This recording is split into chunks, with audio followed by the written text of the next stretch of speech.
నమస్కారం దూరదర్శన్ వార్తలకు స్వాగతం నేను మౌనిక ముందుగా వార్తల్లోని ముఖ్యాంశాలు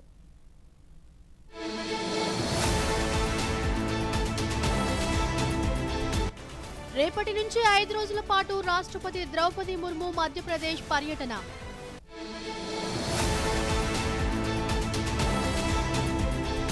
ఫ్రాన్స్ వేదికగా G7 సదస్సులో అమెరికా అధ్యక్షుడు డొనాల్డ్ ట్రంప్తో ప్రధాని నరేంద్ర మోదీ ద్వైపాక్షిక భేటీ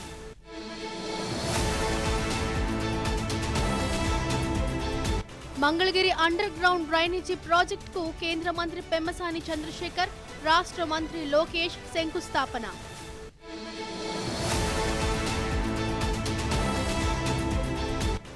ఈ ఏడాది 1,78,000 కోట్లకు చేరుకున్న భారత రక్షణ రంగ ఉత్పత్తుల విలువ.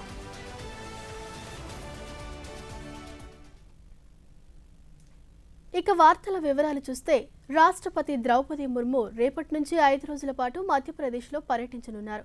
పర్యటనలో భాగంగా రాష్ట్రపతి తొలుత ఇండోర్కు చేరుకుని అక్కడి నుంచి బ్రహ్మకుమారిలో ఏర్పాటు చేసిన కార్యక్రమంలో పాల్గొనేందుకు బేతేల్కు వెళ్తారు. అనంతరం ఓంకారేశ్వర్ ఆలయాన్ని సందర్శిస్తారు. అదే రోజు సాయంత్రం జరిగే హారతి కార్యక్రమంలో పాల్గొంటారు.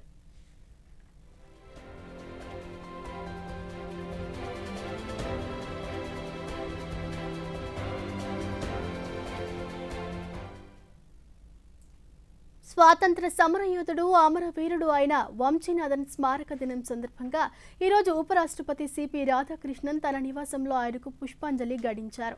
విదేశీ ఆధిపత్యాన్ని అణిచివేసేందుకు బ్రిటిష్ పాలకులు చేపట్టిన క్రూరమైన చర్యలకు వ్యతిరేకంగా ఆయన నిర్భయంగా నిలబడినట్లు సామాజిక మాధ్యమం ద్వారా తెలిపారు. అమూల్యమైన జీవితాన్ని దేశం కోసం అంకితం చేసినట్లు పేర్కొన్నారు. అతని సాటిలేని ధైర్య సాహసాలు, దేశభక్తి, నిస్వార్థ త్యాగం భారతదేశ స్వాతంత్ర పోరాటంలో పాల్గొన్న అసంఖ్యాక వీరులకు స్ఫూర్తిగా నిలిచినట్లు ఉపరాష్ట్రపతి వెల్లడించారు.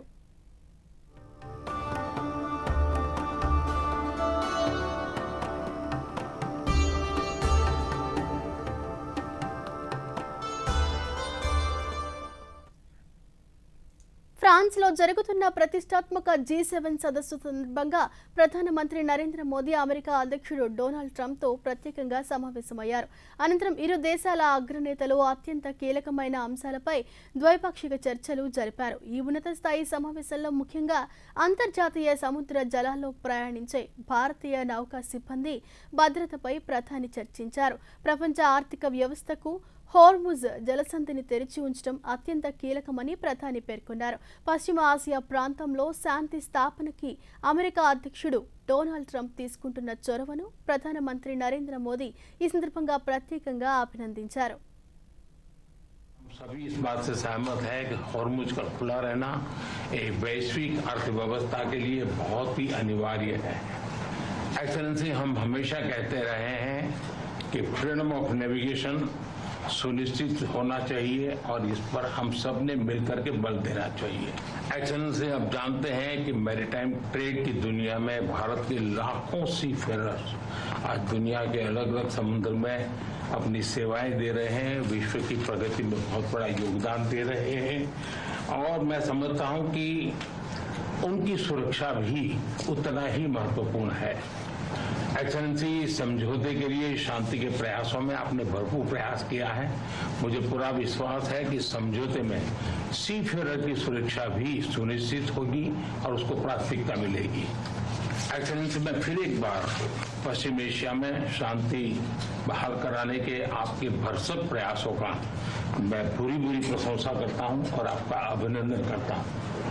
Thank you very much. Thank you. అంతకుముందు ఫ్రాన్స్లోని ఏవియాన్లో జరుగుతున్న G7 శిఖరాగ్ర సమావేశంలో ప్రధానమంత్రి నరేంద్ర మోదీ పలువురు ప్రపంచ నాయకులతో సంభాషించారు. ఏవియాన్లో జరిగిన G7 శిఖరాగ్ర సమావేశంలో అందరి కోసం సమతుల్య భాగస్వామ్య సుస్థిర ఆర్థిక వృద్ధిని పునరుద్ధరించడం అంశంపై జరిగిన అవుట్ రీచ్ సెషన్లో ప్రసంగించినట్లు సామాజిక మాధ్యమంలో తెలిపారు. G7 అధ్యక్షత వహిస్తున్న ఫ్రాన్స్ ఈ అంశానికి ప్రాధాన్యత ఇవ్వటం మంచి విషయంగా పేర్కొన్నారు.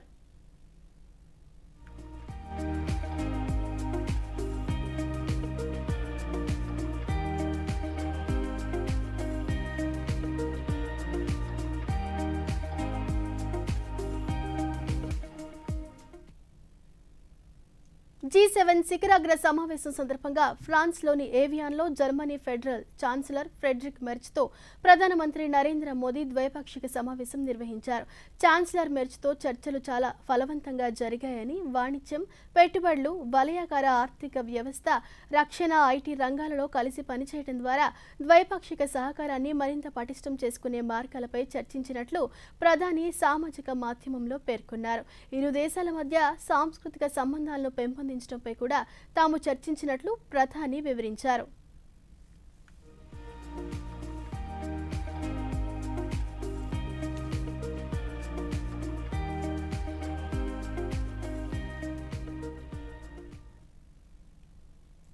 ప్రధానమంత్రి నరేంద్ర మోదీ ఈరోజు ఏవియాన్లో జరుగుతున్న G7 శిఖరాగ్ర సమావేశం సందర్భంగా యూరోపియన్ కౌన్సిల్ అధ్యక్షుడు ఆంటోనియో కోస్టా, యూరోపియన్ కమిషన్ అధ్యక్షురాలు ఉర్సులా వాన్ డెర్ లేయన్లతో ద్వైపాక్షిక సమావేశం నిర్వహించారు.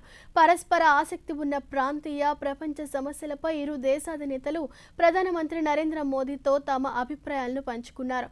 శాంతి, స్థిరత్వం, శ్రేయస్సు, సుస్థిర అభివృద్ధికి తోడ్పడే పటిష్టమైన బహుధ్రువ ప్రపంచ వ్యవస్థను ప్రోత్సహించడానికి తమ ఉమ్మడి నిబద్ధతను పునరుద్ఘాటించారు.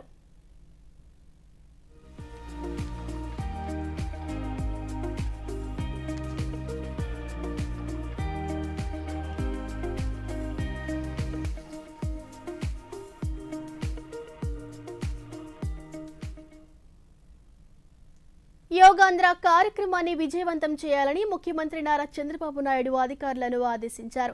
ఈ నెల 21న యోగాంధ్ర కార్యక్రమ నిర్వహణపై అమరావతిలోని రాష్ట్ర సచివాలయంలో ఈరోజు ముఖ్యమంత్రి సమీక్ష నిర్వహించారు. రాష్ట్ర వ్యాప్తంగా నిర్వహించే యోగాంధ్రలో పాల్గొనే వారికి తగిన సౌకర్యాలు కల్పించాలన్నారు. సంజీవని కార్యక్రమంతో అనుసంధానం ద్వారా యోగాను ఇంటింటికి తీసుకువెళ్లాలని అన్నారు. అయితే 21వ తేదీన విజయవాడలోని ఇందిరాగాంధీ మున్సిపల్ కార్పొరేషన్ స్టేడియంలో స్టేట్ ఈవెంట్ ప్రభుత్వం నిర్వహించనుంది. 5,000 నుంచి 6,000 మందితో నిర్వహించే యోగా కార్యక్రమంలో బాబా రామ్దేవ్ సహా ముఖ్యమంత్రి చంద్రబాబు పాల్గొంటారు.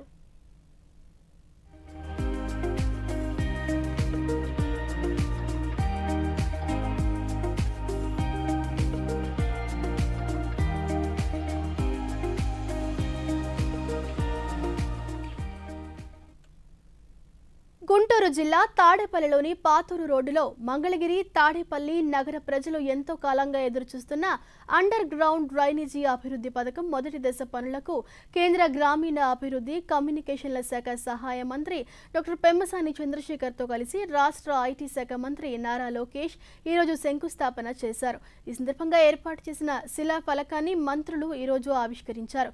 1,167 కోట్ల రూపాయల వ్యయంతో అండర్ గ్రౌండ్ డ్రైనేజీ వ్యవస్థ నిర్మాణం జరుగుతోందని మంత్రి లోకేష్ ఈ సందర్భంగా పేర్కొన్నారు. దశాబ్దాలుగా ఈ ప్రాంత ప్రజలు ఎదుర్కొంటున్న మురుగునీటి సమస్యకు శాశ్వత పరిష్కారం లభించింది.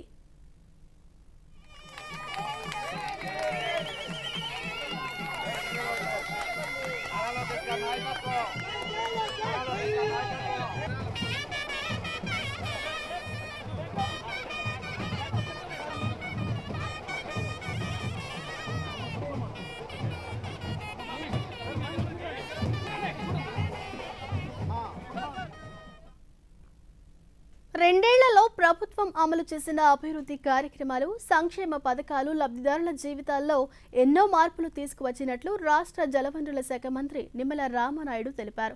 తూర్పుగోదావరి జిల్లా రాజమహేంద్రవరంలో రెండేళ్ల నమ్మకం, అభివృద్ధి, సంక్షేమం జిల్లా స్థాయి కార్యక్రమంలో మరో మంత్రి కందుల దుర్గేష్తో కలిసి మంత్రి పాల్గొన్నారు. ఈ సందర్భంగా రామానాయుడు మాట్లాడుతూ రెండేళ్లలో పారదర్శక పాలన, విద్య, వ్యవసాయం, మౌలిక వసతులు, మహిళా సాధికారత, ఉపాధి కల్పన తదితర రంగాల్లో సాధించిన విజయాలను ప్రజలకు తెలియజేయటమే లక్ష్యంగా ఈ కార్యక్రమాన్ని నిర్వహిస్తున్నట్లు తెలిపారు. తెలుసు ఆర్థిక పరిస్థితి ఎట్లా ఉందో, వెంటిలేటర్ మీద ఉన్నటువంటి ఆర్థిక పరిస్థితిని ఈ రాష్ట్రానికి గత ప్రభుత్వం వారసత్వంగా ఇచ్చినటువంటి పరిస్థితి.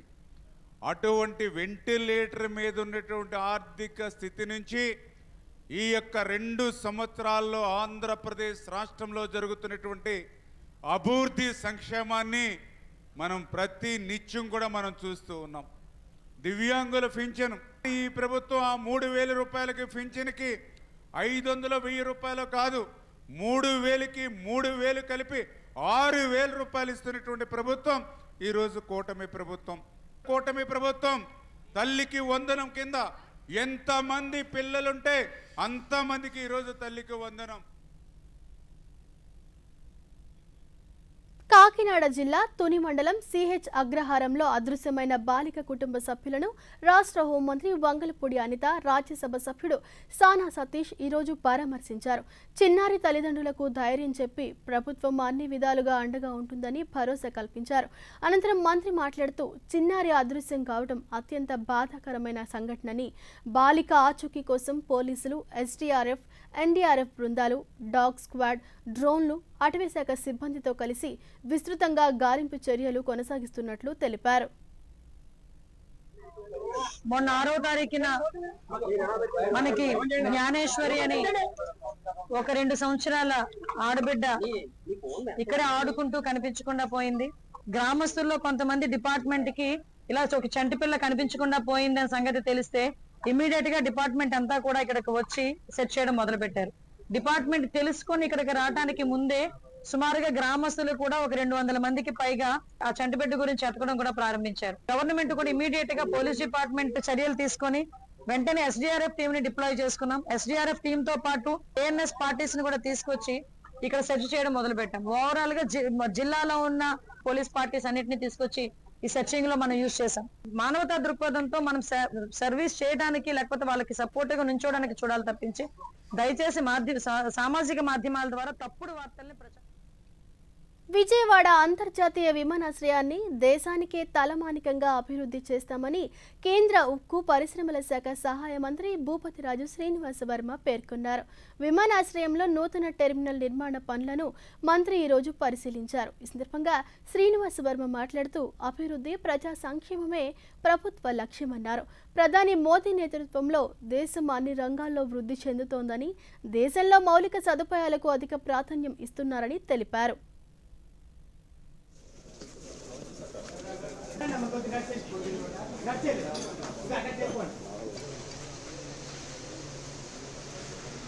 ఎక్కడైతే ట్రాన్స్పోర్ట్ ఉంటుందో, లాజిస్టిక్స్ బాగుంటాయో, ఇన్ఫ్రాస్ట్రక్చర్ బాగుంటుందో ఆ దేశం మాత్రమే అభివృద్ధి పదంలో ముందుంటుంది అనేటువంటి విషయం. ఇవాళ ప్రపంచంలో భారతదేశం 4వ ఆర్థిక వ్యవస్థగా ఎదిగింది అంటే ఈ విధమైనటువంటి అనేక ప్రయత్నాలు కారణంగా మాత్రమే ఎదిగింది అనేటువంటి విషయం మనంతా కూడా గమనించాం. ఇవాళ రైల్వేల్లో, జాతీయ రహదారుల్లో, జల రవాణాన్ని పెద్ద ఎత్తున ప్రోత్సహిస్తూ నౌకాశ్రయాల విస్తరణకు అన్నిటికీ మించి ఎయిర్పోర్ట్ కనెక్టివిటీ ఇవాళ విజయవాడ ఎయిర్పోర్ట్లో ఉన్నాం. మీ అందరికీ కూడా తెలుసు, మా అందరికీ కూడా తెలుసు, విజయవాడ ఎయిర్పోర్ట్ అంటే ఒక చిన్న షెడ్డులో కనీసం కాఫీ, టీ కూడా దొరకనటువంటి పరిస్థితుల్లో గన్నవరంలో మన విమానాశ్రయం ఉండేది. అటువంటి స్థితి నుండి ఈవేళ దాదాపు 824 కోట్లతో ఈ రకంగా ఇంత పెద్ద ఎత్తున అభివృద్ధి. ప్రతిరోజు యోగాను దినచర్యలో భాగంగా చేసుకోవటం వల్ల శారీరక ఆరోగ్యంతో పాటు మానసిక ప్రశాంతత, ఆత్మవిశ్వాసం, ధైర్యం పెంపొందుతాయని Tirupati TTD JEO doctor S Sarath తెలిపారు. యోగాంధ్ర కార్యక్రమంలో భాగంగా తిరుపతిలోని ఎస్పీడబ్ల్యూ డిగ్రీ కళాశాలలో జరుగుతున్న యోగా శిక్షణ కార్యక్రమాన్ని ఈరోజు ఆయన పరిశీలించారు.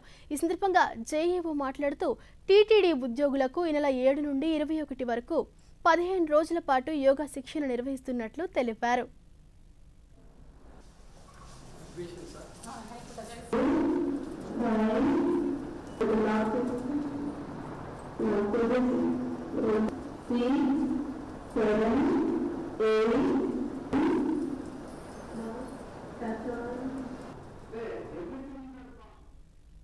వార్తల్లో స్వల్ప విరామం. నా పెట్టుబడులు మునిగిపోయాయి, రాబడులు కొట్టుకుపోయాయి, నా బ్యాంక్ ఖాతా హ్యాక్ అయింది. ఇప్పుడు ఏం చేయాలి? ఎవరు సహాయం చేస్తారు? ఎక్కడ ఫిర్యాదు చేయాలి? ఆర్బీఐ యొక్క సచేత్ పోర్టల్లో. ఏంటి? ఆన్లైన్ మోసాలు, నకిలీ పెట్టుబడి స్కీమ్లు, ఇతర అనాధికార డిపాజిట్లు, ఇంకా ఆర్థిక నేరాలకు సంబంధిత ఫిర్యాదు ఇక్కడ చేయండి. వాటిని సంబంధిత సంస్థ వరకు పంపబడుతుంది. దాంతో తగిన చర్య తీసుకోబడుతుంది. ఆర్బీఐ అంటుంది, సచేత్ గా ఉండండి, సురక్షితంగా ఉండండి. ప్రతి బిడ్డకు సురక్షితమైన ఆరోగ్యకరమైన వాతావరణాన్ని అందించడమే లక్ష్యంగా బాలల హక్కుల పరిరక్షణ కమిషన్ కీలక చర్యలు చేపట్టిందని రాష్ట్ర బాలల హక్కుల పరిరక్షణ సంఘం చైర్మన్ వేటుకూరి సూర్యనారాయణరాజు తెలిపారు. డాక్టర్ బిఆర్ అంబేద్కర్ కోనసీమ జిల్లా అమలాపురం కలెక్టరేట్లో బాలల హక్కుల పరిరక్షణపై అధికారులతో జిల్లా స్థాయి సమీక్ష నిర్వహించారు. ఈ సందర్భంగా ఆయన మాట్లాడుతూ బాలల హక్కుల ఉల్లంఘనలపై కఠినంగా వ్యవహరిస్తూనే వారి సమగ్ర వికాసానికి కమిషన్ కట్టుబడి ఉందన్నారు. మనం బాల కార్మిక వ్యవస్థను నిర్మూలన చేయాలి 100%. 2030 నాటికి మన భారతదేశంలో ఒక్క బాల కార్మికుడు కూడా ఉండకూడదనే లక్ష్యంతో మన కేంద్ర రాష్ట్ర ప్రభుత్వాలు పనిచేస్తున్నాయి. ఆ దిశగా లేబర్ డిపార్ట్మెంట్ కానీ, పోలీస్ శాఖ కానీ, అలాగే ICDS డిపార్ట్మెంట్ కానీ, మనం ఏ ఒక్క డిపార్ట్మెంట్ వాళ్ళ పని అని బాలలు ఎవరితో సమానం? దేవుళ్ళతో సమానం. బాలలకి సేవ చేస్తే, బాలలను మనం సరిగ్గా చూసుకుంటే దేవుడు కూడా మనల్ని కనిపిస్తాడు. బాలలకి అందివ్వాల్సిన కనీస వసతులు మనం వాళ్ళకి చెందిన రూపాయి వాళ్ళకే అందించే విధంగా మనం అందరం కలిసి ప్రయత్నం చేయడం ద్వారా అల్లూరి సీతారామరాజు జిల్లా జీమాడుగుల మండలంలోని ప్రముఖ పర్యాటక ప్రాంతం కొత్తపల్లి జలపాతం యోగాంధ్రతో పులకించింది. జలపాత హోరు, ప్రకృతి సౌందర్యాల మధ్య యోగా సాధన ఆహ్లాదకరంగా నిర్వహించారు. జిల్లా యంత్రాంగం, ఆయుష్ శాఖ సంయుక్త ఆధ్వర్యంలో జరిగిన ఈ కార్యక్రమంలో జిల్లా collector T Nishanthi, joint collector Tirumani Sri Pooja, ITDA project అధికారి ఆదిత్య వర్మ తదితరులు యోగాసనాలు వేశారు. ఈ సందర్భంగా కలెక్టర్ మాట్లాడుతూ యోగాంధ్రతో గిరిజన ప్రాంతాల పర్యాటకాన్ని ప్రపంచానికి చాటి చెప్పటమే లక్ష్యమన్నారు.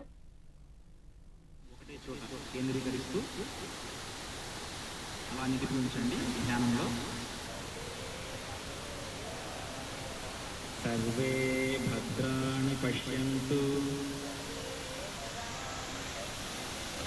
మా కశ్చిత్ దుఃఖభాగ్ భవేత్.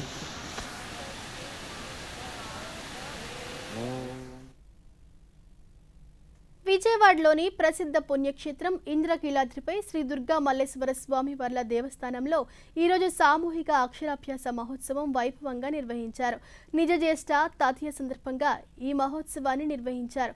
5 సంవత్సరాలలోపు చిన్నారులకు వేద పండితుల మంత్రోచ్చరణల మధ్య అత్యంత వైభవోపేతంగా శాస్త్రోక్తంగా అక్షరాభ్యాసం నిర్వహించారు. దాదాపు 250 మందికి పైగా చిన్నారులు ఈ కార్యక్రమంలో పాల్గొన్నారు.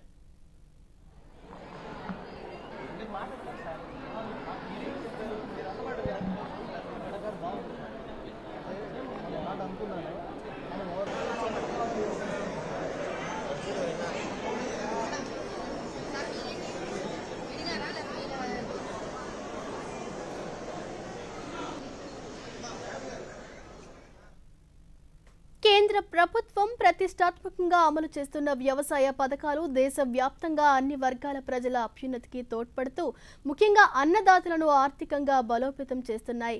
రసాయన ఎరువుల ఖర్చును తగ్గిస్తూ భూసారాన్ని కాపాడేందుకు కేంద్రం తీసుకొచ్చిన national mission on natural farming NMNF పథకం ప్రస్తుతం తిరుపతి జిల్లాలో సత్ఫలితాలను ఇస్తోంది. శ్రీకాళహస్తి నియోజకవర్గం వేడాం గ్రామంలో లాభాల బాట పట్టిన మహిళా రైతుల వ్యవసాయ పద్ధతిపై ప్రత్యేక కథనాన్ని ఇప్పుడు చూద్దాం. దేశమంతటా రసాయనాల వినియోగాన్ని తగ్గించి నేల ఆరోగ్యాన్ని పెంచే లక్ష్యంగా national mission on natural farming ను ప్రభుత్వం ప్రోత్సహిస్తుంది. భూసారాన్ని సహజ పద్ధతుల్లో మెరుగుపరచడం, సాగు పెట్టుబడి ఖర్చులను పూర్తిగా తగ్గించడం కోసం కేంద్ర ప్రభుత్వం ఈ ప్రతిష్టాత్మక పథకాన్ని దేశవ్యాప్తంగా విస్తరిస్తోంది. ఈ పథకం కింద ప్రకృతి వ్యవసాయం వైపు అడుగులు వేసే అర్హులైన రైతులకు 2 సంవత్సరాల పాటు ప్రతి ఎకరానికి ఏడాదికి 4,000 రూపాయల చొప్పున కేంద్ర ప్రభుత్వం నేరుగా ఆర్థిక సహాయాన్ని అందిస్తూ అండగా నిలుస్తుంది. ఈ పథకాన్ని తిరుపతి జిల్లా శ్రీకాళహస్తి నియోజకవర్గంలోని వేడాం గ్రామ రైతులు సద్వినియోగం చేసుకుంటున్నారు. ఈ పల్లెల్లోని మహిళా రైతులు వినూత్నమైన ప్రీ మాన్సూన్ డ్రై సోనింగ్ PMDS విత్తన పద్ధతి ద్వారా భూమిని ఎల్లప్పుడూ సజీవంగా ఉంచుతున్నారు. వర్షాకాలానికి ముందే పొడి నేలలో ఈ అంతర పంటల విత్తనాలను చల్లటం ద్వారా భూమిలో తేమ శాతాన్ని కాపాడుకుంటూ మంచి దిగుబడులను సాధిస్తున్నారు. ఈ విధానం వల్ల నేలలో సూక్ష్మజీవుల సంఖ్య పెరిగి భూసారం సహజ సిద్ధంగా పునరుజ్జీవింపబడుతోంది. దీన్ని విత్తన గుళికలు చేసినట్లయితే మనము ఎండు దుక్కులో కూడా పదును లేకపోయినా కానీ, తేమ లేకపోయినా కానీ, నీటి సౌకర్యం లేకపోయినా కానీ వీటిని చల్లేసినట్లయితే మనం విత్తన గుళికలు చేసుకొని తొలకరి వర్షాలు లేకపోతే తక్కువ వర్షపాతం పడి 2 నుంచి 5 mm పడినా కూడా ఈ విత్తన గుళికలు ఆ తక్కువ శాతాన్ని పీల్చుకొని ఇమీడియట్గా మొలకెత్తడానికి, అదేవిధంగా ఏపుగా పెరగడానికి ఈ విత్తన గుళికల చుట్టూ ఉండే బంగమట్టి, ఈ బూడిద ఇవంతా కూడా చీడపిల్లల నుంచి కాపాడేసేసి మొక్కని ఏపుగా పెరగడానికి దోహదపడుతుంది. వేడాం గ్రామంలో వినియోగదారులు నేరుగా పొలాల వద్దకి వచ్చి మంచి గిట్టుబాటు ధరలకు కొనుగోలు చేస్తుండటంతో ఇక్కడి మహిళలు స్వయం సమృద్ధిని సాధిస్తూ ఆర్థికంగా బలపడుతున్నారు. ఈ NMNF పథకం ద్వారా ఆర్థిక సాయం అందడంతో పాటు PMDS విత్తన పద్ధతులతో పంటకు మంచి దిగుబడి వస్తోందని మహిళా రైతులు ఆనందం వ్యక్తం చేస్తున్నారు. ప్రకృతి వ్యవసాయం చేస్తున్నాం, మొత్తం 2 ఎకరాలు చేస్తున్నాం మేము. PMDS విత్తనాలు, ప్రీ మాన్సూన్ డ్రై సోయింగ్, అవి చల్లడం వల్ల భూమిలోకి వర్షపాతానికి కోతలకు గురి అవ్వకుండా ఉంటుంది. ఎరువు శాతం తగ్గుతూ ఉంటుంది. మాకు భూమి పంట బాగా దిగుబడి బాగా వస్తుంటుంది. సహజ వ్యవసాయ పద్ధతులను అనుసరిస్తూ రసాయనాల నుంచి భూతలిని కాపాడుతూ వినియోగదారులకు ఆరోగ్యకరమైన ఆహారాన్ని అందిస్తున్న వేడాం గ్రామ మహిళలు అందరికీ ఆదర్శంగా నిలుస్తున్నారు. ప్రధానమంత్రి నరేంద్ర మోదీ ఈ నెల 19వ తేదీన న్యూఢిల్లీలోని విజ్ఞాన్ భవన్లో నిర్వహించే ప్రత్యేక కార్యక్రమంలో ప్రధానమంత్రి వికసిత్ భారత్ రోజ్గార్ యోజన కింద దాదాపు 2400 కోట్ల విలువైన ప్రోత్సాహకాలను పంపిణీ చేయనున్నారు. ఉద్యోగ కల్పనను వేగవంతం చేయటం, ఉపాధి వ్యవస్థీకరణను ప్రోత్సహించడం, ఉపాధిని పెంపొందించడం, అన్ని రంగాల్లో సామాజిక భద్రత పరిధిని విస్తరించడం లక్ష్యంగా కేంద్ర ప్రభుత్వం ప్రతిష్టాత్మకంగా చేపట్టిన ఉపాధి ఆధారిత ప్రోత్సాహక పథకం PMVBRY అమలులో ఈ ప్రోత్సాహకాల పంపిణీ కీలకమైన ఘట్టంగా నిలవనుంది. ఇప్పటికే దేశవ్యాప్తంగా 15 లక్షల ఉపాధి అవకాశాల కల్పనలో ఈ పథకం దోహదపడింది.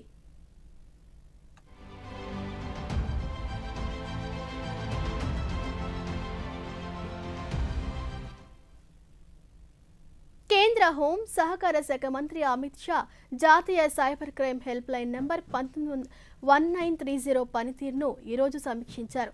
దీనిని సంస్కరించాలని ఆదేశించారు. ఫిర్యాదులు చేయటం సులభతరం చేయటానికి AI ఆధారిత సాంకేతికతను ఉపయోగించాలని కేంద్ర మంత్రి అధికారులను ఆదేశించారు. ఇందుకోసం రాష్ట్రాలతో కలిసి పనిచేయాలని ఆయన ఏజెన్సీలకు సూచించారు. బ్యాంకు ఖాతాలను స్తంభింప చేయటం వల్ల తలెత్తే ఫిర్యాదులను కూడా పరిష్కరించాలని అమిత్ షా ఆదేశించారు.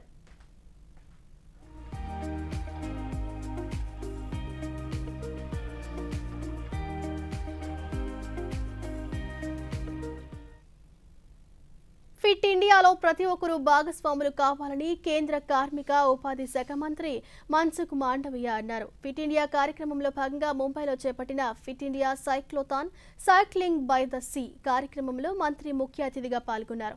ఈ సందర్భంగా ఆయన మాట్లాడుతూ జీవన విధానంలో శారీరక ఆరోగ్యం అత్యంత కీలకమన్నారు.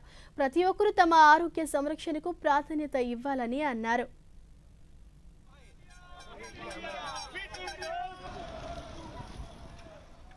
मुंबई अपनी रफ्तार के लिए जाना जाता है, लेकिन आज फिटनेस के लिए हमारे साथी निकले हैं. मुझे बहुत अच्छा लगा.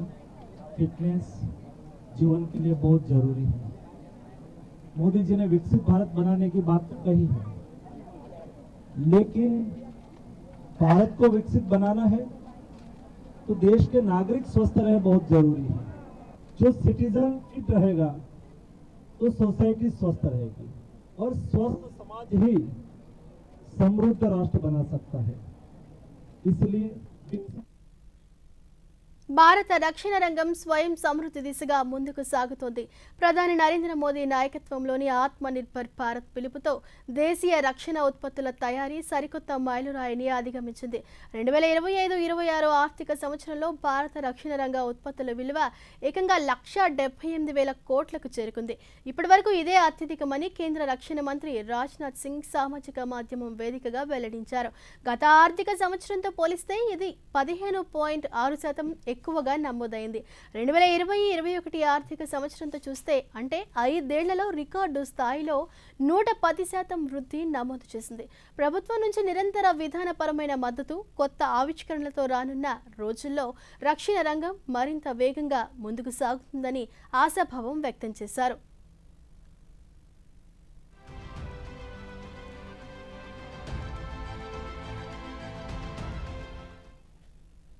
ప్రధానమంత్రి నరేంద్ర మోదీ నాయకత్వంలో దేశంలో అభివృద్ధి కొనసాగుతోందని కేంద్ర వ్యవసాయ రైతు సంక్షేమ శాఖ మంత్రి శివరాజ్ సింగ్ చౌహాన్ అన్నారు. బీహార్లోని పాట్నాలో ఈరోజు ఆయన మీడియాతో మాట్లాడుతూ దేశంలో ఎదురైన పలు సవాళ్లను రూపుమాపటలో ప్రధాని చొరవ అభినందనీయమని అన్నారు.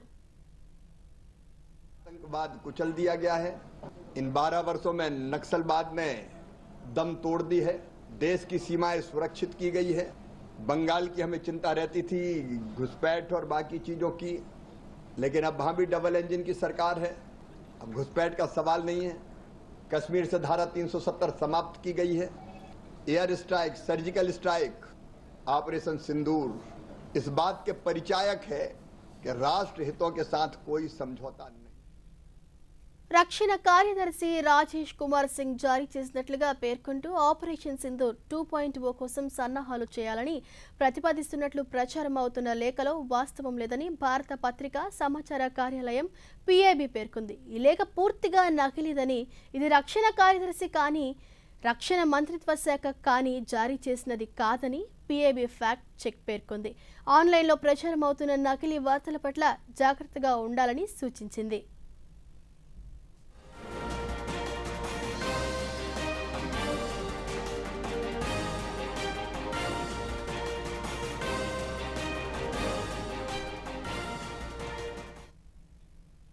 యువతకు ఉపాధి, నైపుణ్య అభివృద్ధి, వ్యాపార అవకాశాలను కల్పించడానికి జమ్మూ కాశ్మీర్లో అమలు చేస్తున్న మిషన్ యువసత్ ఫలితాలను ఇస్తోందని, నిరుద్యోగాన్ని తగ్గించి యువ పారిశ్రామికవేత్తలను ప్రోత్సహించడమే లక్ష్యంగా అమలవుతున్న ఈ మిషన్ యువత్తో బనిహాల్ పట్టణానికి సుమారు 2 కిలోమీటర్ల దూరంలో ఏర్పాటు చేసిన సేంద్రియ కోళ్ల ఫారం అందరినీ ఆకట్టుకుంటోంది. బనిహాల్ పౌల్ట్రీస్ పేరుతో ఏర్పాటు చేసిన ఈ ఫారంలో దేశీ, విదేశీ జాతులకు చెందిన 1500 కంటే ఎక్కువ కోళ్లను పెంచుతూ ఉపాధి పొందుతున్నారు. పౌల్ట్రీ ఫారంలో పనిచేస్తున్న మహమ్మద్ డానిష్ మాట్లాడుతూ చాలా కాలంగా ఒక వ్యాపారాన్ని ప్రారంభించి సొంత ప్రయత్నాలతో ఏదైనా సాధించాలనే లక్ష్యంతో హర్యానాలోని హెరిటేజ్ శిక్షణ తీసుకుని మిషన్ యువ పథకం కింద రుణం తీసుకుని ప్రభుత్వ మద్దతుతో పౌల్ట్రీ ఫారాన్ని ఏర్పాటు చేసినట్లు తెలిపారు.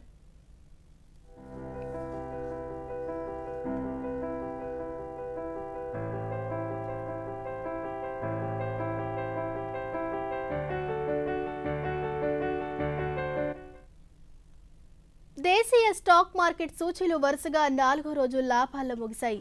ఈ క్రమంలోనే సెన్సెక్స్ 347 పాయింట్ల లాభంతో 77,155 వద్ద ముగిసింది. నిఫ్టీ 96 పాయింట్లు లాభపడి 24,085 వద్ద స్థిరపడింది. డాలర్తో పోలిస్తే రూపాయి మారకం విలువ ₹94.52 వద్ద స్థిరపడింది.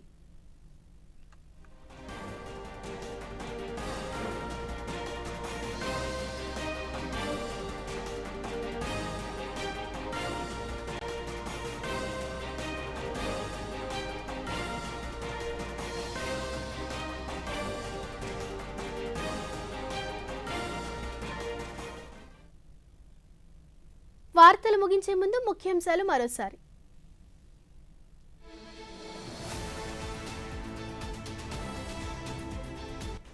రేపటి నుంచి 5 రోజుల పాటు రాష్ట్రపతి ద్రౌపది ముర్ము మధ్యప్రదేశ్ పర్యటన.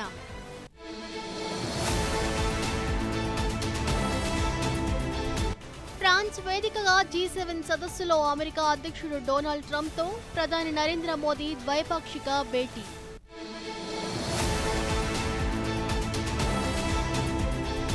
మంగళగిరి అండర్ గ్రౌండ్ డ్రైనేజీ ప్రాజెక్టుకు కేంద్ర మంత్రి పెమ్మసాని చంద్రశేఖర్, రాష్ట్ర మంత్రి లోకేష్ శంకుస్థాపన.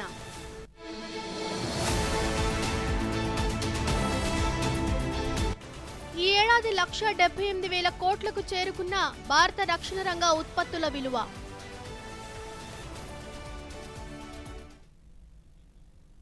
ఈ వార్త ఇంతటితో సమాప్తం. నమస్కారం.